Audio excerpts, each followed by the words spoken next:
أما بعد فأعوذ بالله من الشيطان الرجيم بسم الله الرحمن الرحيم إن المنافقين يخادعون الله وهو خادعهم وإذا قاموا إلى الصلاة قاموا كسالى يراءون الناس ولا يذكرون الله إلا قليلا مذبذبين بين ذلك لا إله هؤلاء ولا إله هؤلاء ومن يضلل الله فلن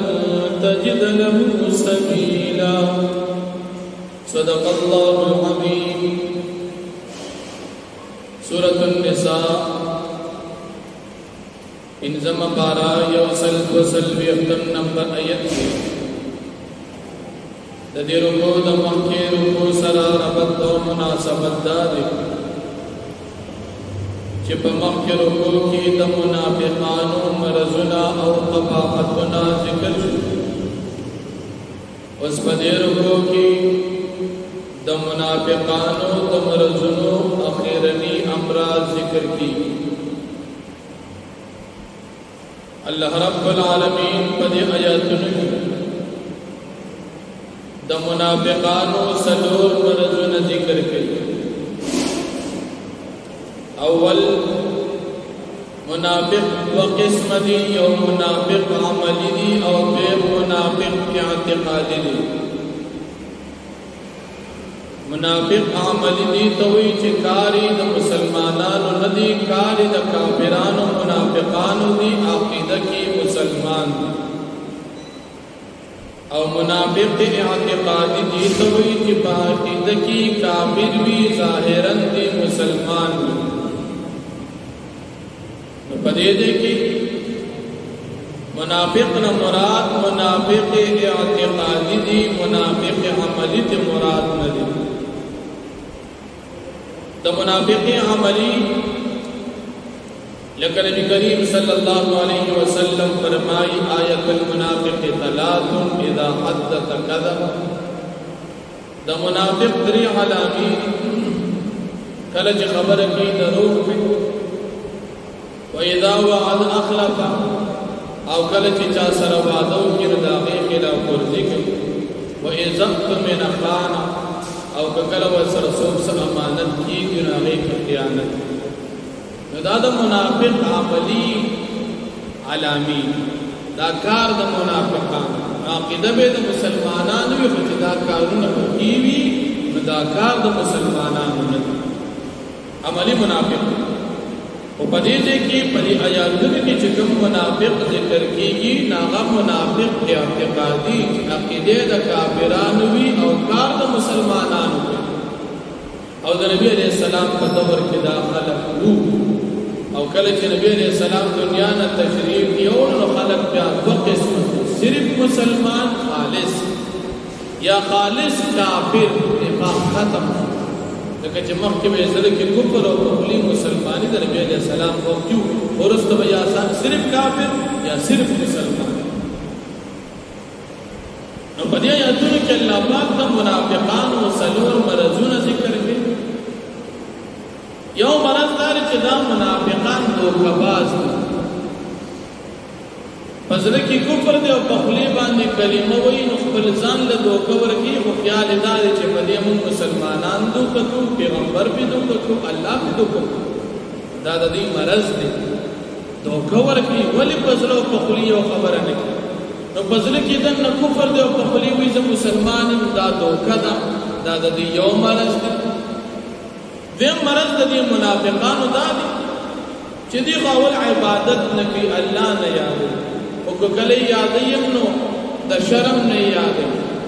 لکه مثال د مانځل ټیم نو مسلمانان مانځل دي نو د منافقانو په کې راځي چې څوک ویني چې دا منافق د ځکه مونږ نه او دیم مفسرین دا وجه ذکر کوي کسل سستی چې دی نور وخت الله نه یاد او چې کله خلق کوي نو الله یادي چې خلق وي چې دا مسلمان دی او ته پته نه لګي چې دا منافق او کافر سستی کوي او بلکې چې عبادت ته ولاړ وي نو د زړه زور ولاړ ته به چې په زور دی ودرولي الله سره به شوق او محبت ني عبادت خو د شوق شي عبادت خو د زور شي نه اوس یو سړی مونږ ته ودرېږي نو کله د الله سره مینه وي دی بخټه ولاړ مزیدا هر څومره مونږ چې خوشاله وي او چې مانځه ته ولاړ خو د مونږ سمبوج دا مونږ کو نه کوي عبادت هر عبادت دا د شوق شي ځکه د انسان په خپل اختیار کې او په دې خوښه کې چې په دې باندې الله خوشاليږي نو دا به د سستۍ سره نه کوي دا به په شوق او په جذبه باندې کله هر عبادت کې یوازې مونږ نه ټول عبادت او منافقان د عبادتو کې سستی د خلکو د یری کوي او د الله د یری نه کوي دریم مرض د منافقانو ریاکاری ده چې ته د نیکی کار نه کوي او کله کې د دې لپاره چې خلک کوي چې دا ډېر غسړي نو عمل على الله قبلي چې د الله د پاره او چې مخلوق ته خودنی د پاره کوي دا مرض د منافقانو ریاکاری ده او سلورم مرض د دې منافقانو چې دې په شک کې پراته تذبذب کې پراته نه د مسلمانانو سره پوره دي صرف په خلی د مسلمانانو سره او نه د کافرانو سره پوره دي پزله کې د کافرانو سره نو پزله کې ملګری د کافر او په خلی ملګری د مسلمان ځکه کافران دی حقیقت او په خلی کلمه وي نو مسلمانانو سره پوره دي چې خالص مسلمانان شي او نه د کافرانو سره پوره دي چې خالص کافران شي نه دی په دې منځ کې ګډوډ نه الله پاک فرمایي چې نه د مسلمانانو سره دي او نه د کافرانو سره دي خدا د الله پاک نظام کوم انسان چې بیلارې څوکم پلار کوي او صحابه کرام خالص مسلمانان دا غي په مقابل کې کافرانو قران نازلې دا دوی باندې خدا الله طرف بیا الله جل شانه د دې مسلمانانو ته هدایت ذکر چې مسلمانانو تاسو پر د کافرانو د دوستانه نظام ساتو ځکه کافران دا د الله دشمنان تاسو د الله د دشمن سره دوستي نه کی دا اسلام دشمنان او که مثال تاسو د دې کافرانو سره دوستانه کوي نو د دې دوستانه په بدل کې به تاسو ته سزا الله پاک او بیا د منافقان انجام ذکر کوي چې په جهنم کې د ټولو نه خطرناک د ګناهونو چې کوم ځای دا منافقان باغی ته د جهنم او درجه اولنې ته جهنم وي دیم ته لظوا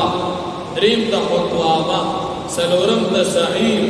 پنځم ته سقر شپږم ته جهنم اوم ته هاویه نو په جهنم کې د ټولو نه سخترین دي هغه هاویه او دا منافقان په الله باندې کوي ذکر دي دا ګمراهي ډېره سخت په خلی یو په سر باندې بلا دا د منافقان انجام الله پاک باندې د جهنم ورکي البته معافیم الله کوي او دا منافقان د خپل کفر نه توبه باسي الله پاک به معاف کوي بل اعمال صحیح بل عقیده صحیح کی خپل اعمال کې د ریاکارۍ په ځای اخلاص پیدا کی نو الله پاک تاسو سره عذاب اسنه درکړي او نه الله پاک تاسو د عذاب څخه ضرورت شته الله تاسو په عذاب سره حکم خلق سمجھ اللہ پاک به خوشاله شي الله جل شانو فرمایي چې اے منافقان چې تاسو ایمان راوړئ سمجھوي شکر مو وستو الله مومن الله پاک ډېر قدردان ذات دی تاسو په معاف کې او تاسو له ډېر ثوابونه درکړي الله پاک دې موږ تاسو د منافقانو د مرزونو کو ساتي الله جل شانو فرمایي ان المنافقین یخادعون الله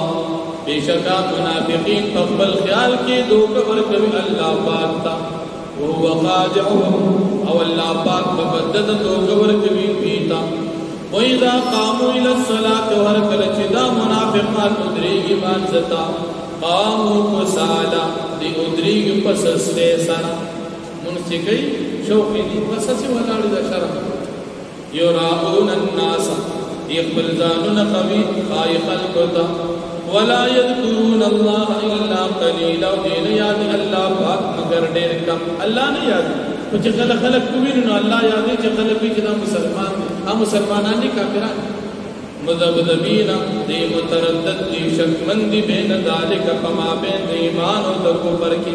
لا الہ اولائی ندی دا پورا منصوب مسلمانان تا ولا الہ اولائی او دی ندی منصوب پورا کافران تا ومن یدل اللہ فلن تجد له سبیلا اور سوچ اللہ پاکی گمراہ کی تبنم مداغد پارا سلالت ہدایت یا ایوہ الذین آمنوا مومنان لا تتخذوا الكافرین اولیاء تاسو من سے کافران پدوستانا من دون المؤمنین سوا دا مومنان اتریدون تاسو غواړئ ان تجعلوا لله چې تاسو ګرځوئ د الله پاک دپاره علیکم په خپل ځان باندې سلطانا مبینا دلیل ښکارا ان المنافقین فی الدرک الاسفل من النار بیشک منافقان بپلان دی درجه کی وی د جهنم ولن تجد لهم نصيرا تبنم می دوی د پارا سوت مددگار الا الذين تابوا مگر منافقان چې توبه وباسي د خپل منافقتنا واصلحوا خپل ځانونه سمي واعتصموا بالله او دی منګلو لګي په دین د الله واخلصوا دینهم لله او دی خالص کې خپل دین خاص الله درځه د پارا اولئک مع المؤمنین فسنا منافقان مست مؤمنان سره دي توبه وستر وسوف يؤتي الله المؤمنين وزاد چول بک الله پاک مؤمنان ته آخرت اجر عظیم و ثوابنا ما يفعل الله بعذابكم سکوی اللہ پاک ستاسو عذاب بان ان چکرتم کچرتا شکر باسے